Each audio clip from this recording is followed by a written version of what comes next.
दोस्तों नमस्कार, आप देख रहे हैं सत्य ओंकार में आपके साथ सत्यपाल। बेटी पढ़ाओ बेटी बचाओ का नारा तो आपने खूब सुना है। बेटी देश की शान है तो खानदान की इज्जत और पिता का ईमान है। बेटियां बेटों से कम नहीं, ये सब आपने सुना है।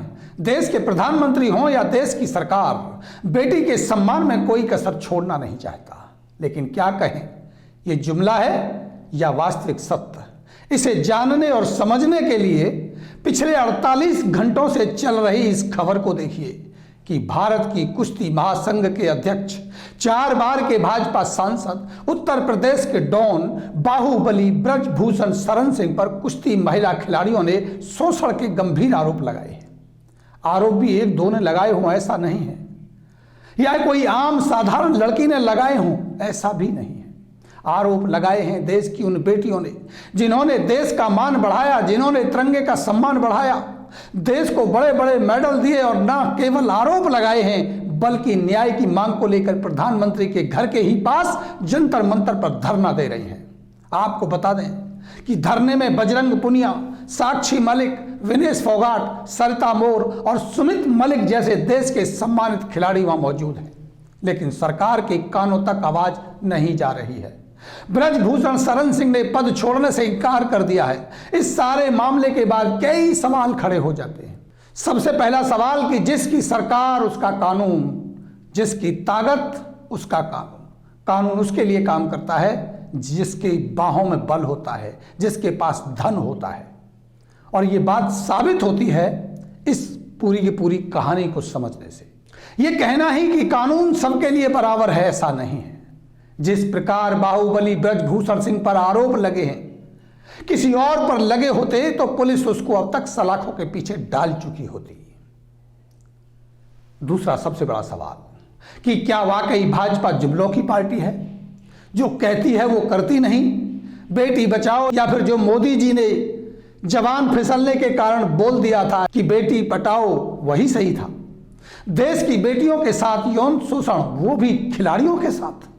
कोच और अध्यक्ष भाजपा सांसद के द्वारा सरकार चुप रहे, इससे बड़ी बात हो नहीं सकती। तीसरा सबसे बड़ा सवाल, योगी जी के प्रदेश में बाहुबली, धनबली और शोषण के आरोपी शरण सिंह पर बिल्डोजर कब चलेगा? अब बिल्डोजर बाबा निडरता से न्याय करेंगे या उनकी दबाव और प्रभाव में डर जाएंगे? क्या वो कानून जो गरीबों के लिए, कमजोरों के लिए अपराधी बनाकर बिल्डोजर चलाकर उनके घर को तबाह करता रहा, क्या आज वही कानून ब्रजभूषण सिंह पर चलेगा? क्या योगी जी ईमानदारी का परिचय देंगे? ये बड़े सवाल हैं दोस्तों। चौथा सबसे बड़ा सवाल, सबसे बड़े नेताओं से आपकी जान पहचान हो, आपका देश में बड़ा सम्मान हो, देश के लिए मर मिटने की आपने कस्में खाई हो, आपकी कोई ऐसी तमन्ना हो, इससे कोई फर्क नहीं पड़ता जनाब, आपकी कौन सुनेगा? जब विनेश फोगाट जो प्रधानमंत्री की खास हैं, जिनको मोदी जी ने खुद परिवार सहित खाने पर बुलाया हो, उनकी ही नहीं सुनी जा रही, तो आप क्या चीज हैं? ये देखिए, आप खुद सुन लीजिए कि प्रधानमंत्री मोदी जी ने विनेश फोगाट को अपनी बहनों के साथ, अपनी माता के साथ, अपने परिवार के साथ खाने पर बुलाने का कैसे न्योता दिया। जरा सुन लीजिए, इसके बाद आपको अंदाजा हो जाएगा।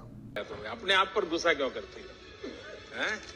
विनेश, मैं पूरे परिवार को तुझे जानता हूँ, सुबह दिन रात नहीं देख सकता, वरना एकता करो, हफ्ते 10 दिन के बाद मम्मी बहनें सब मेरे यहाँ। अब आपको यह भी तो जान ही लेना चाहिए कि आखिर ये बाहुबली भाजपा सांसद हैं कौन, जो इतने ताकतवर हैं, इतने बलवान हैं, जिनके ऊपर यौन शोषण जैसे कई बेटियों के द्वारा लगाए गए आरोपों के बाद भी उनके ऊपर कार्रवाई होने के लिए तैयार नहीं है।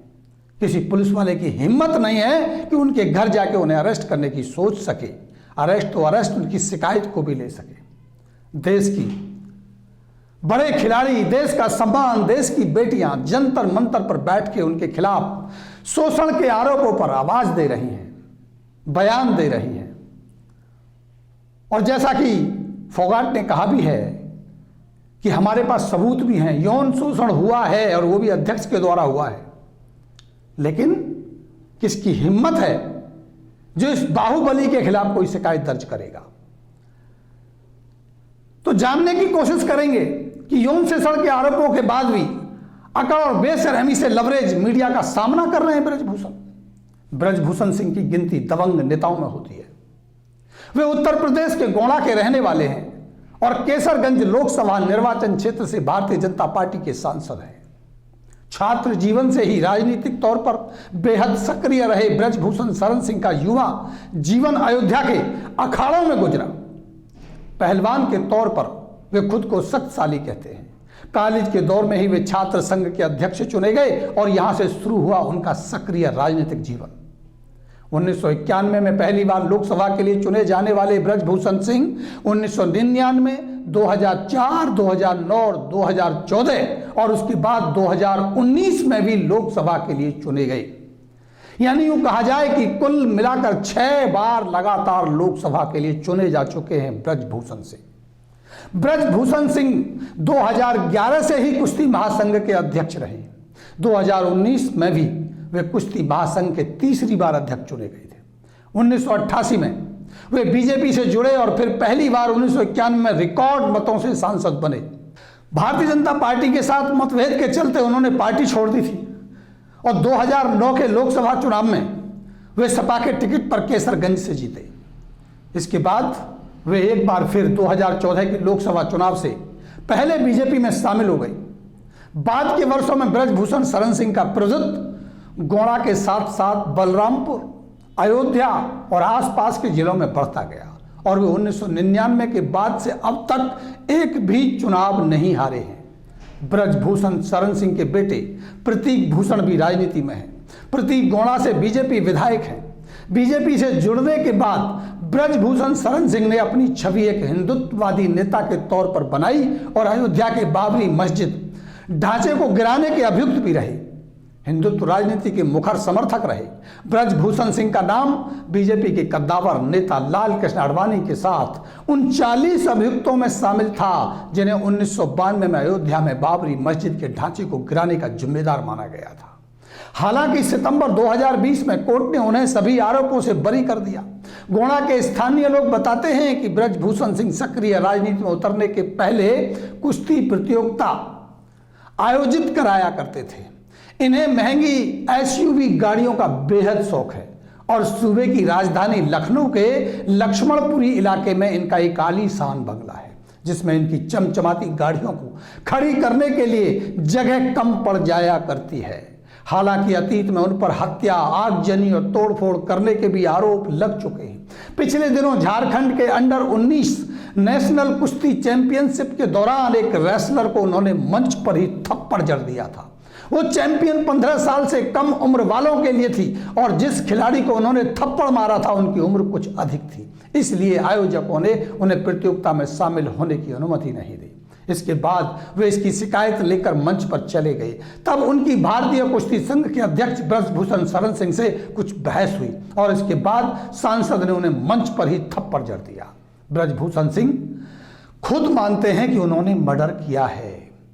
जी हाँ दोस्तों, वो खुद कहते हैं कि उनके हाथ से एक मौत हुई है और जिस व्यक्ति के हाथ से मौत हुई हो वो स्वयं उसे स्वीकारता हो। आखिर वो बरी कैसे हो गया? आखिर वो सांसद कैसे बन गया? आखिर वो कुश्ती संघ का अध्यक्ष कैसे बन गया? आखिर वो इतना बड़ा नेता कैसे बन गया जिस व्यक्ति ने मर्डर किया हो और उसने उसे स्वयं स्वीकारा हो? आइए सुनाते हैं उन्हीं की जवानी की किस तरह से उन्होंने मर्डर किया था, ये सुन लीजिए। मेरे हाथ से एक हत्या हुई है। लोग जो कुछ भी कहे मैंने एक हत्या की है। रविंदर को जिस आदमी ने मारा है मैंने हाथ छोड़ा करके और उसको तुरंत राइफल से उसके पीठ पर रख करके मार दिया और मर गया। अब इसके बाद भी मोदी जी के चहेते सांसद महोदय का कुछ नहीं हुआ। देश का कानून गरीबों के लिए अलग और अमीरों के लिए अलग काम करता है। खिलाड़ी लगातार जंतर मंतर पर कार्यवाही की मांग कर रहे हैं। देखना होगा कि आखिर असल सच क्या है। क्या लगाए गए आरोपों पर कार्रवाई होगी? क्या बाहुबली बीजेपी के सांसद कुश्ती महासंघ के अध्यक्ष के खिलाफ कार्रवाई होगी? क्या उनका इस्तीफा लिया जाएगा? क्या उनके खिलाफ उन्हीं धाराओं के तहत जो एक आम आदमी के खिलाफ धाराएं दर्ज होती हैं, एफआईआर हो करके उन्हें जेल की सलाखों में डालने की हिम्मत सरकार करेगी? इस सब पर हमारी नजर बनी है, हम आपको दिखाएंगे। लेकिन उससे पहले आपसे अपील करते हैं कि अगर आपने मेरा चैनल अभी भी सब्सक्राइब नहीं किया है तो चैनल को सब्सक्राइब कीजिए। अगर आप ये खबर फेसबुक पेज पर देख रहे हैं तो पेज को फॉलो कर लीजिए। बहुत सारे हमारे ऐसे दर्शक हैं जो हमारी खबर देखते हैं लेकिन पेज को उन्होंने फॉलो नहीं किया है, तो मेरा आपसे निवेदन है कि एक बार पेज को फॉलो कीजिए ताकि आने वाली खबर आपको समय से मिल सकें। हम करते हैं और भी पड़ताल। अभी दीजिए हमें इजाजत। नमस्कार।